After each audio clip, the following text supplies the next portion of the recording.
Muy buenas, en el vídeo de hoy vamos a hablar sobre micrófonos. Vamos a comentar básicamente los tres tipos de micrófonos más usuales, las características técnicas más importantes y cómo interpretar gráficos de diagramas polares y respuesta en frecuencia. Pues bien, para empezar es importante comprender qué es un micrófono, un traductor capaz de transformar la presión acústica en energía eléctrica. Existen muchos tipos de micrófonos, pero nosotros nos vamos a centrar en los más comunes, dinámicos, de condensador y de cinta. Los micrófonos dinámicos tienen un diafragma rígido suspendido frente a un potente imán con una hendidura acoplada a una bobina móvil. Por ello, estos micrófonos también se llaman de bobina móvil. Cuando las ondas sonoras excitan el diafragma, se mueve la bobina generando una señal eléctrica proporcional a la onda sonora incidente en el diafragma. El micrófono dinámico es poco sensible, apto para captar frecuencias medias y bajas, sobre todo, por lo que es muy útil para microfonear una batería, un amplificador de guitarra e incluso voces. Por otro lado, el micrófono de condensador recoge el sonido gracias a dos placas, una fija y otra móvil. Cuando la placa móvil se mueve, varía la capacidad de carga entre esta y la placa fija, lo que hace que varíe la tensión eléctrica que da lugar a la señal del micrófono. Estas placas necesitan energía externa para poder funcionar, energía que proviene de una pila o de alimentación Phantom. Estos micrófonos son más sensibles que los micrófonos dinámicos y son considerados los micrófonos estándar de máxima calidad, además de ser, por norma general, los mejores micrófonos para la grabación de voces. Por último, los micrófonos de cinta cuya membrana consiste en una larga cinta de metal conductor plegado en zigzag tensada por dos abrazaderas. Los polos de un potente imán permanente inducen magnetismo en la cinta cuando la presión sonora incide en la membrana o cinta metálica. Las fluctuaciones del campo magnético generado por el movimiento de la membrana producen una tensión de salida idéntico a la onda sonora incidente.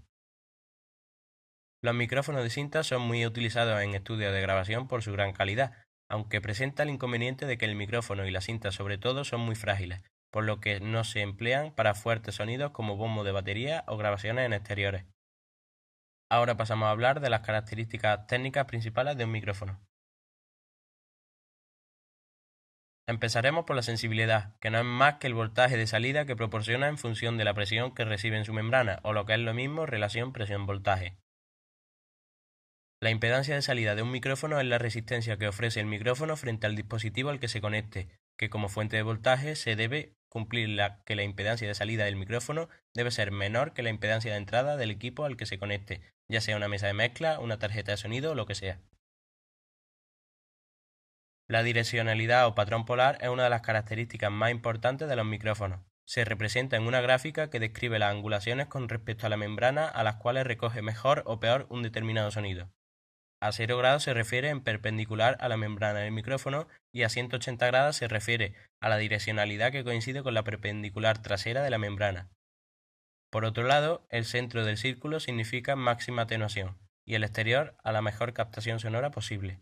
Ahora vamos a comparar los distintos tipos de micrófonos que existen atendiendo a su diagrama polar.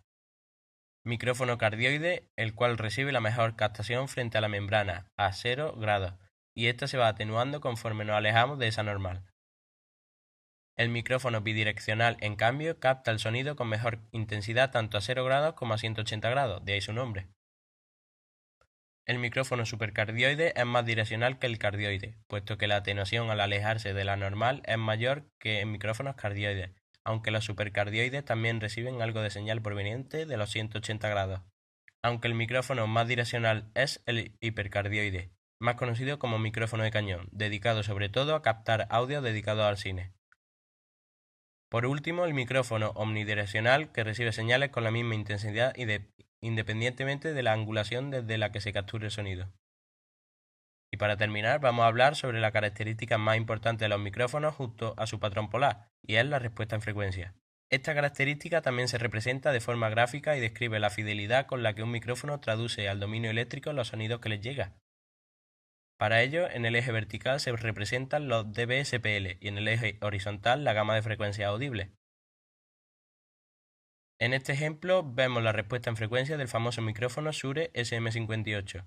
Esta nos dice que el micrófono tiene una respuesta bastante plana o fiel a las frecuencias comprendidas entre 200 y 1000 Hz, y un cierto realce o coloreado de la señal por encima de los 2000 Hz, lo que lo hace un micrófono muy atractivo para la voz.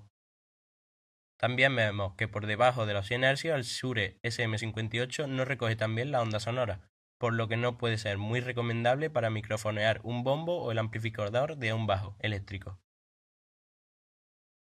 Y eso es todo. Espero que les sirva de ayuda toda esta información acerca de los micrófonos que servirá para evaluar su calidad. Nos vemos en el próximo vídeo. Adiós.